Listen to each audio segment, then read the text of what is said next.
This right here is the exact editing timeline that makes me anywhere from $800 all the way up to $2,500 every single month per client that I work for, clipping their content and either posting it on clip accounts that I run or sending it back to them to post on their own accounts. Now, obviously, if you're a beginner editor, I know this might seem complicated, but before you click off this video, I want you to give this a chance because you never know. If you have some type of interest in video editing or running clip accounts, then this might be the perfect side hustle for you. Now, my goal in this video is to make it as simple as possible for you to understand what's going on here. I'm gonna break down a project just like this into 3 main components, and I'm also going to provide a 8-step process on what this workflow looks like so you can have a better understanding of what it takes to make those exact same results when it comes to clipping. So the 3 most important parts of having a smooth clipping workflow like this is, number 1, making sure that you have good content, and that's based on who you are actually clipping for. So if you're working with somebody who doesn't make as much content as somebody who's a full-time content creator, then just encourage your clients to,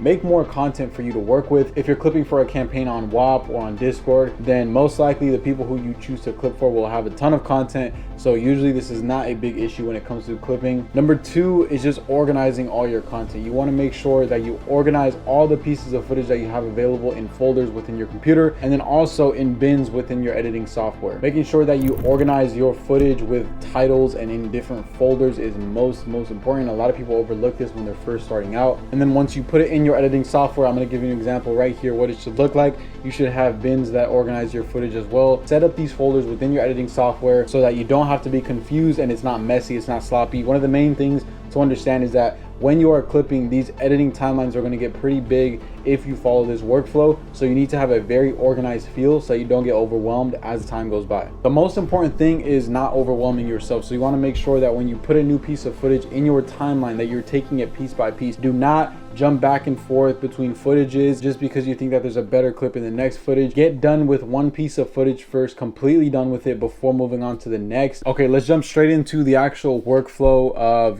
building a strong editing workflow when it comes to clipping. Obviously, the first thing is importing all your footage together. Now, obviously, I'm using DaVinci Resolve, as you can see here. If you're a beginner, then I'd highly recommend it. If not, then just kind of replicate what I'm doing with whatever software you use. I'm gonna come here in my media pool and I'm gonna press Command I and bring all my footage in together. You're just gonna go to the folder where you have all of your footage. You're gonna go to your footage folder, which you should have if you have organized and set up your folders the right way. The way I like to do it is have it titled by my client name, and then I'll have it set up with a B-roll folder, a clips folder, which is where I'll put my finished clips in, organized by the months.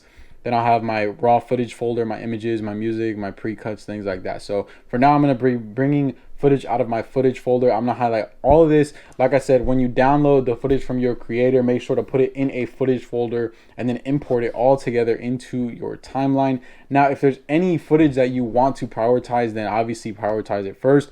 For me, in this case, I already have an example that I'm going to be using for this video specifically. So I'm going to drag this piece of footage into my timeline. Now, obviously for you guys will not have this whole mess behind here. You will just be starting fresh with this new piece of footage. So that's what we're going to be working with in this video. Now, the second step of this 8-step process is simply, starting with your first piece of footage and playing it at 2x speed to have a good understanding of what the actual footage is about. If you're in my clipping community and you've seen the live calls where I actually show you how I edit personally, you would have known that usually when I'm clipping and I'm adding my captions or adding my effects, I usually know exactly what's going on in my clip. And the reason for this is because I've watched the full footage at least once and I have a good understanding of what's going on throughout the whole footage. So I usually know what's coming next as I'm playing my clip, as I'm working on my clip. And this is why it's so important to give the footage a full watch. Play it at 2x speed so it doesn't take too long, but make sure that you watch your footage through. This is more for short videos like YouTube videos and things like that. If you're clipping for live streams or podcasts, then you won't do this step. Once you've played it once, you have a good understanding. The third step is replaying it, and as you're listening to this footage, you want to place a marker at every single potential clip that you come across as you're watching the footage. So I'm going to give you an example here. I'm just going to play through the footage and mark out any possible clips. All right, so I played through the entire footage and I found this specific segment at the end of the video where he's talking by his car. There's a lot of motivational moments. There's a lot of, good phrases in here. So I'm going to start with that. And all I'm going to do is, as I'm playing it, I'm going to set a marker when this sequence starts. So right here, I'm going to set a marker right here. or I'm just gonna make a cut so that I know what's going on in that portion of the video. Now, obviously I know this footage like the back of my hand, so I'm not gonna put a bunch of markers or a bunch of cuts, but for you, when you're starting with a new footage, all you're going to do is every single time a potential clip comes up, you're going to cut that out. And by the time you're done with your entire footage, you're going to have several different rough cuts of potential clips to work with, and you can delete everything else. So for example, here, I'm going to focus on this main segment where he's talking by the car. And I'm going to play it through, and I'm going to cut every single little possible clip. All right, so now I got my, possible clips out of this little piece of footage, and I'm left with 3 rough cuts of potential clips. They're very long, they're like a minute plus, so I need to condense these a lot. I like doing this step by step. Like I said, I started with the big piece of footage. I found my segment. Now I split that segment into 3 potential clips, and now I'm going to condense those clips into the actual final product of what the clip is going to look like. So now we're going to get into the clip cutting process. Now this is a 4-step process to condense your clip as much as you can without losing any valuable information, to make sure that it's tailored for retention. The first part of the cutting process is simply determining your hook. Obviously the hook is the most important part of your clip, and it's just the initial 1 to 3 seconds that your viewer is first introduced to. And all you're gonna do is, when you have your potential clip like I have here, I'm gonna pick which first sentence or few words is going to be my hook and what I'm gonna use at the very beginning of the video. So I'm gonna play through this footage for you here. I had a kid earlier. He came up to me. Now in this clip, he's telling a, kind of inspirational, motivational story about an interaction he had with a kid earlier that day. The hook that we're going to use for this, since it is a, storytelling clip, we're going to use a hook that simply introduces the story, that kind of brings some intriguing element to the clip. So we're going to use just the very beginning of this footage, right, where he says, I had a kid earlier that asked this question. Now this might not seem like the engaging hook, but in reality it is, because of the setting, right? You look at where he is, where he's standing. You have to understand that when your footage adds to your hook, you don't have to have the most crazy hook. The setting of the actual footage is adding a lot of value to that hook. He's telling a story, and the footage matches with the vibe of that storytelling. So we're gonna start it with that. I had a kid earlier, he came up to me and said. So I've set up my hook. I'm gonna play it for you guys. I had a kid earlier. He came up to me and he said, where do I start? I have nothing.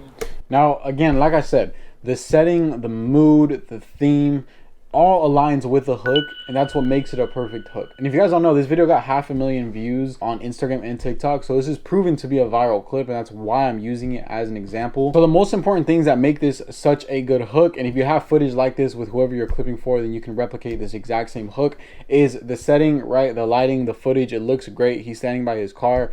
You can tell he's a successful person. So number 1, the setting of the footage. Number 2 is it's relatable for a lot of the viewers. He's talking about somebody coming up to him and saying, how do I start? This is something that a lot of people would like to ask successful people. So that automatically resonates with a lot of viewers. And number 3, it's intriguing, because as soon as the viewer is brought in by that relatable aspect, they're hooked and they stay there because it's intriguing, because they want to know the answer to the question that he's setting up. So after you've determined your hook, the rest of the cutting process is pretty simple. I'd say that's probably the most difficult part. All you're going to do after that is, number 1, you're going to delete dead space. All you have to do to make sure you delete all your dead space is zoom in, make sure you expand your waveform so that you can see all the words that are being spoken. Any moment in this footage where you see that there's no words being spoken, you're literally just going to cut and delete. I like to use my waveform for this because you can easily see where people are talking and where nothing is going on. And every time a word ends, you're just going to make a cut and then make a cut before the next word starts and cut out that dead space.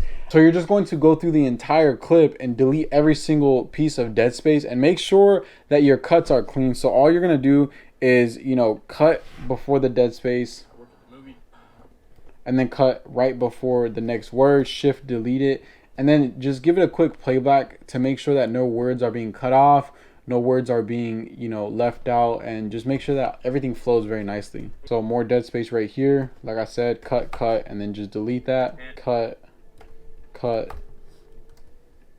delete that. and you're just gonna go through the whole clip and do that for the entire clip. After you've done that, you should have something that looks like this. You're gonna have a ton of cuts throughout your clip, but the clip is gonna be very smooth. There's not gonna be any dead space. Every single millisecond of the clip is going to be your creator talking about something and adding value to the hook. After your dead space, you're going to rewatch it again, and you're gonna cut out any repetition. So if he repeats any word, if he repeats any idea, any topic, any phrase, any sentence, if he repeats literally anything, please delete it. Repetition is like one of the best reasons for somebody to scroll, and your main focus when making clips should be to make sure that nobody has any reason to scroll. So make sure you delete any repetition. And again, this means also deleting ideas. So if he says something that is referring to the same idea that he's already stated before, there's usually no need for that repetition, and you just need to cut it out. And then lastly, you're going to cut out any unnecessary words. Usually these are things like filler words.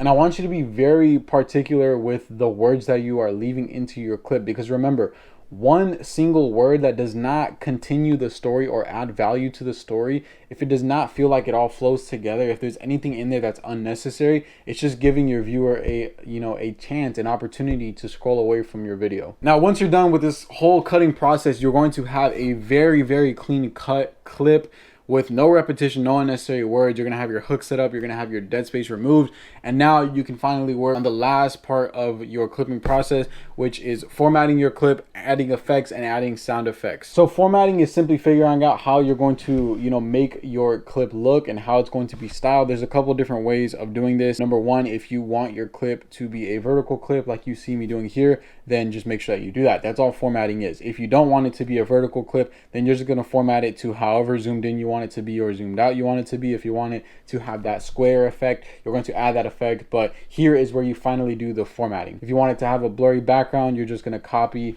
your footage, you're gonna paste it right under, you're gonna make the background bigger, and you're going to add a blur to it. Now, obviously, I'm not going to do that for this clip because I feel like it has a very more, serious storytelling vibe to it. So I want it to feel a lot more serious. So I'm going to keep those black borders and just zoom it in a bit, somewhere around 0.5. And I'm going to leave it there. That's going to be all my formatting. Then for the FX, this includes captions. So I like to use very, very simple captions. Obviously, if you're using a software that has access to AI auto captions, and this is going to make it much easier for you, but this is a completely free way to do this exact same style clip. All you're going to do is bring a text into your timeline and just type out the captions and copy and paste them over and over and over again.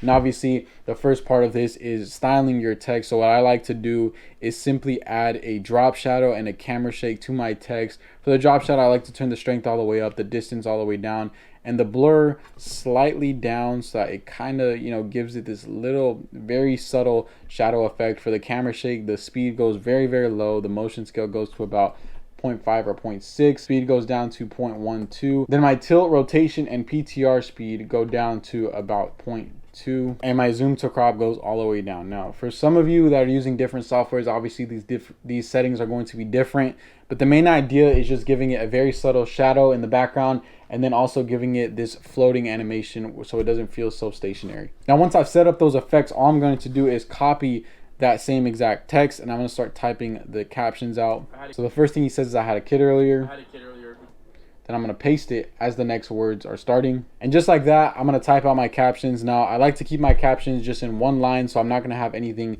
with 2 lines of captions. It just gets overwhelming for the viewers. They don't want to read that much stuff, so just keep it to 1 line and don't have anything more than like 5 words to a line. You don't want it to get overwhelming. The less words every single caption, the better. So like I said, keep it simple, keep it nice and clean. So after that, once you put your titles on, the absolutely last thing that you can add to this clip is any sound effects. And obviously this is for this clip style specifically. Some of you are going to be doing different clip styles, so I'm not going to go too much into the technical side of adding sound effects or adding music or anything like that. But for me specifically, for this clip specifically, I added just a simple ambient background music, and I just made sure to turn the volume down to -10 so that it's not overwhelming and that it's not distracting from the clip. And now all we're gonna do is render the clip. We are completely done, and obviously this was just one clip. As you can see, as you start to do this with the next clip, so for example, from that one segment, from one piece of footage, I was able to get these 3 clips. Now I'm going to do this exact same process for these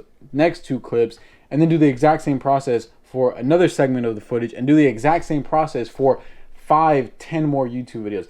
This is how you clip farm. Everybody has heard of the phrase of clip farming when it comes to, you know, the people filming, but this is clip farming for the people who are actually editing these clips. All you're gonna do is, like I said, follow this exact framework. I'm gonna show you the full framework right here. Like I said, you're gonna start with importing your footage, all your footage at once. You're gonna have a bunch of YouTube videos. You're gonna throw it into your timeline, and you're gonna take this piece by piece and do this same cutting process for every single clip that you can possibly find out of all the footage that you're provided with. You know, do this 3 times a day. Don't overwhelm yourself, but make sure that you are doing this every single day, getting as many clips as you can from all the footage that you're provided with, so you can be consistent with your accounts and actually get results with your creators. So all we're gonna do to render this is I'm gonna control and put a mark in and a mark out on this specific clip so that we only render this clip. I'm gonna go to my deliver tab, and the settings I'm gonna use are the YouTube settings, which are just basic, you know, MP4 1080 settings. So I'm gonna go to here. I'm gonna title this. It's just gonna be test 1. I'm gonna put the resolution to Ultra HD because that's what it was filmed in.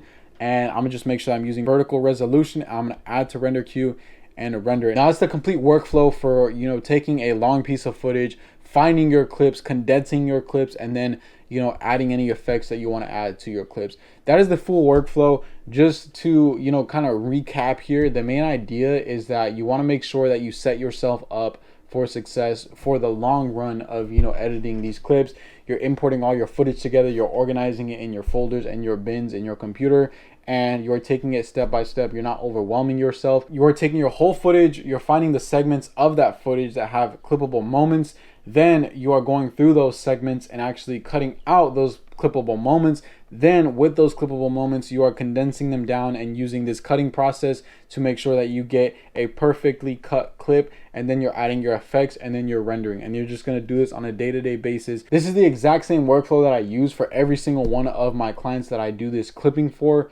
And it's also the exact same workflow that all of the clippers that I know use to get the best results out of the footage that they're able to work with. Now, just to show you an example, this is what the completed clip looks like that got me over 500,000 views. I had a kid earlier, he came up to me and he said, how do I start? I have nothing, I hate my job, what do I do to move forward? I told him to take out his whop. He took out his whop. I said, you probably think this is the only wallet you got, right? He said, well, yeah, no shit. You actually have 2 wallets. You have a wallet full of money and you have a wallet full of minutes. And I said, you work from 9 to 5, right? That's your money wallet. Now your 5 to 9 is your minutes wallet. You spend those minutes playing video games, you can spend them watching YouTube videos, you can spend them watching TV shows. I told him, I said, if you want to build yourself, if you want to get to where I am, I need you to spend your minutes wallet, your 5 to 9 on yourself.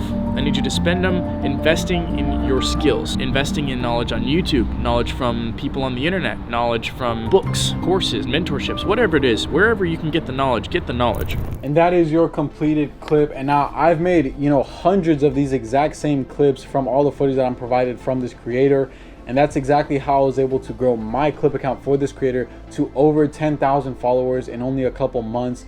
And those are the results I got from having a workflow like this, sticking with it, being consistent, and going through all the footage and getting as many clippable moments as I possibly can. And for this specific client, I was paid over $2,000 to run a clipping page and use this exact same workflow. The payments vary. For other clients, I'm only paid anywhere from $800 to $1,500. But in special cases, you will be able to make up to $2,000 plus clipping for clients like this using this exact same workflow. So I highly recommend that you get used to it, you learn it, you get good at it, focus on the small details like organization and the cutting process, and you will see results just like this. Thank you guys for watching this video. If you want more value on the clipping process and you want to get better at the whole clipping skill, make sure to go through all my YouTube videos. And also, if you're interested in working with my team and joining our group, then be sure to click the first link in the description of this video. See you guys in the next one.